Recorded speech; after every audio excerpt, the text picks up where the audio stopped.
ওই সময়ে যে ধরনের নির্যাতনের স্টিম রোলার চলতো সেটি অ্যাকচুয়ালি ডাকসু আসার ফলশ্রুতিতে কিছুটা কমেছিল।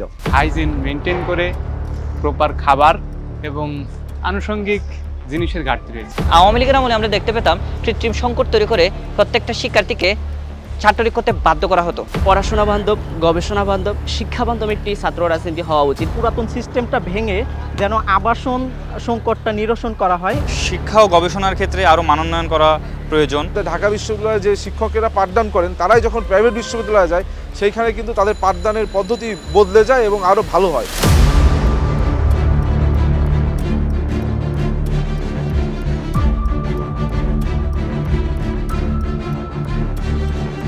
আমরা যখন প্রথম বর্ষে ছিলাম 2019 সালে, তো তখন আমরা ডাকসু এসে দেখেছি।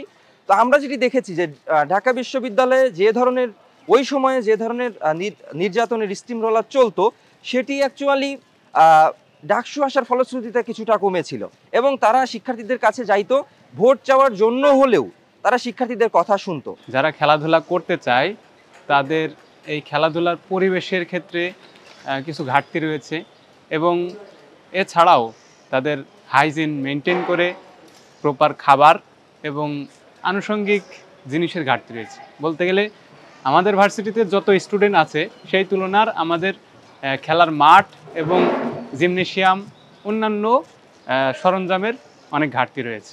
শিক্ষার্থীদের যে মৌলিক অধিকার অর্থাৎ খাদ্য এবং বাসস্থানের যে জায়গা সেটি কিছুটা হলেও উন্নত হয়েছিল এবং বিশ্ববিদ্যালয়ের শিক্ষার্থীদের মাঝে যে প্রতিনিধিত্ব ছিল সেটি আসলে জবাবদিহিতার আওতায় এসেছিল। এর মাধ্যমে শিক্ষার্থীদের অনেক অবকাঠামোগত উন্নয়নও হয়েছিল।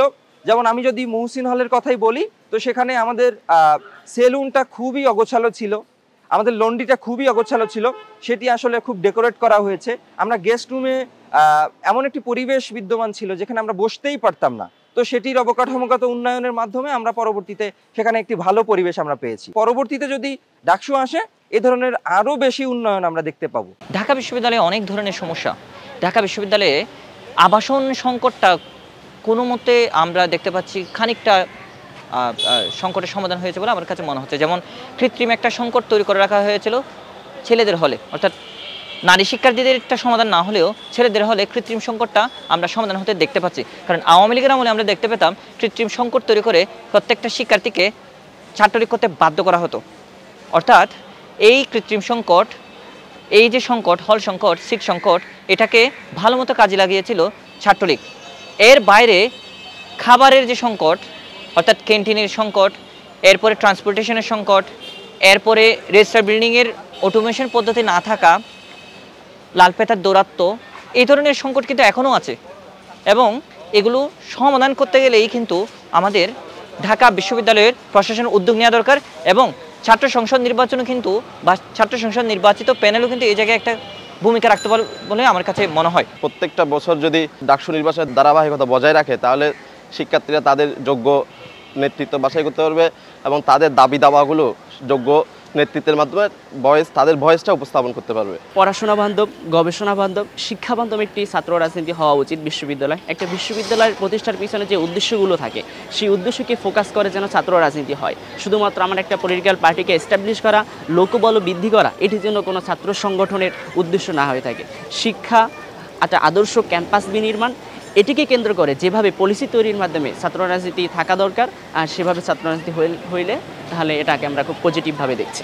ঢাকা বিশ্ববিদ্যালয়ের ছাত্র সংসদ এটা শুধু ঢাবির জন্য গুরুত্বপূর্ণ না, বরং এখান থেকে যেসব নেতৃত্ব তৈরি হয় তারা বাংলাদেশের রাজনীতিতেও ভূমিকা রাখে। ফলের যে পুরাতন যে সিস্টেমটা ছিল, পুরাতন সিস্টেমটা ভেঙে যেন আবাসন সংকটটা নিরসন করা হয় এবং সেই সাথে ঢাকা বিশ্ববিদ্যালয়ের যে হলগুলো এবং ক্যান্টিন বা বিভিন্ন যে খাবারের দোকানগুলো আছে এই খাবারের যে মান সেটা আসলে বলা যায় বাংলাদেশের অন্যান্য বিশ্ববিদ্যালয় বা অন্যান্য জায়গার চেয়ে অনেক নিম্নমানের এবং এটা যে পুষ্টিগুণ সেটাও কিন্তু নেই বললে চলে। অনেকের আর্থিক অবস্থা ইতিবাচক থাকে না, তো তাদের ক্ষেত্রে বাইরে থাকাও কষ্টকর হয়। তো ঢাকা বিশ্ববিদ্যালয়ের সবচেয়ে প্রধান সংকট হিসেবে আমি ব্যক্তি হিসাবে দেখি যে আবাসন সংকট, তারপরে অবস্থান করছে খাদ্যের একটি সংকট। খাদ্য সংকট, মানসম্মত খাদ্যের একটি অভাব আমরা পরিলক্ষিত করি। এই অভাবটিও আছে। সাথে সাথে শিক্ষা ও গবেষণার ক্ষেত্রে আরও মানোন্নয়ন করা প্রয়োজন। বিশ্ববিদ্যালয়ের সকল শিক্ষার্থী কিন্তু তাদের আবাসন সমস্যা এবং হলে যে খাদ্য সমস্যা সেটা নিয়ে কথা বলে, কিন্তু এর থেকেও একটি বড় সমস্যা রয়েছে। আপনি যদি দেখেন যে আজ থেকে 2 দশক আগেও কিন্তু বাংলাদেশের বিভিন্ন অফিস আদালত যেখানেই যেতেন সব থেকে উচ্চ শীর্ষ পদে কিন্তু ঢাকা বিশ্ববিদ্যালয়ের যারা গ্র্যাজুয়েটস তাদের অবস্থান ছিল, কিন্তু আপনি এখন বাংলাদেশের বিভিন্ন থানায় যাবেন দেখবেন যে এসআইরা হলো আপনার ঢাকা বিশ্ববিদ্যালয়ের গ্র্যাজুয়েটস। সুতরাং আমাদের যে বিভিন্ন জায়গায় বিভিন্ন অফিসে শীর্ষস্থানে যাওয়ার যে এক ধরনের প্রবণতা ছিল সেই প্রবণতা থেকে আমরা বেরিয়ে এসেছি। এর কারণ হলো আমাদের শিক্ষা পাঠদানের একটি ব্যবস্থার বিভিন্ন সংকীর্ণতা রয়েছে। আমাদের ঢাকা বিশ্ববিদ্যালয়ের যে শিক্ষা পাঠদানের যে ব্যবস্থা এই ব্যবস্থাকে আমাদের উন্নতি করতে হবে। আপনি দেখবেন যে আমাদের ঢাকা বিশ্ববিদ্যালয়ে যে শিক্ষকেরা পাঠদান করেন তারাই যখন প্রাইভেট বিশ্ববিদ্যালয়ে যায় সেইখানে কিন্তু তাদের পাঠদানের পদ্ধতি বদলে যায় এবং আরও ভালো হয়। এর একটি কারণ হলো প্রাইভেট বিশ্ববিদ্যালয়গুলোতে শিক্ষার্থীরা টিচার্সদের ইভ্যালুয়েশন করতে পারে, অর্থাৎ তাদের মূল্যায়ন করতে পারে, কিন্তু আমাদের ঢাকা বিশ্ববিদ্যালয়ে কিন্তু শিক্ষার্থীদের দ্বারা শিক্ষক মূল্যায়নের কোনো সিস্টেম নেই। যার জন্য আমার মনে হয় যে আমরা এগুলো নিয়েও কাজ করতে হবে এবং আমাদের ঢাকা বিশ্ববিদ্যালয়ের শিক্ষার্থীরা যেন আগামীতে তাদের গ্র্যাজুয়েশন কমপ্লিট করে তাদের যেন আর বেকারত্বের ঘানি বা তারা যেন দেশের জন্য লায়াবিলিটিস না হয় সেই জন্য একটি উন্নত ব্যবস্থা এই বিশ্ববিদ্যালয় প্রশাসনকে নিতে হবে।